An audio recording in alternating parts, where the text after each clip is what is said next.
Hi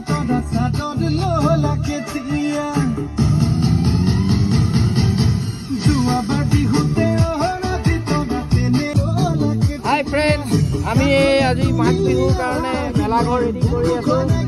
আমাৰ দলংগাঁও যুৱ সংঘৰ পিনে পৰা আপোনালোকে আহিব বিহু চাবলৈ আৰু খাবলৈ আহিব লাই ফুটা আমি দিলো বাঁহ কাটি থৈছিলো বাৰু দুদিনৰ আগত আৰু কাইলৈ খৰি কাটি লাগি আছে কাৰেণ্টৰ ব্যৱস্থাও কৰিব আছে গাঁৱৰ ল'ৰাখিনিয়ে লগতে খাম আৰু লগৰ কিছুমান দোস্ত আহিব আৰু আপোনালোককো দেখাম আজি 6 তাৰিখ হয় 6 তাৰিখ নে 7 তাৰিখ 7 তাৰিখ আমাৰ গাঁৱৰ পোৱালিখিনি আছে কেনে ভিডিঅ' কৰি আছে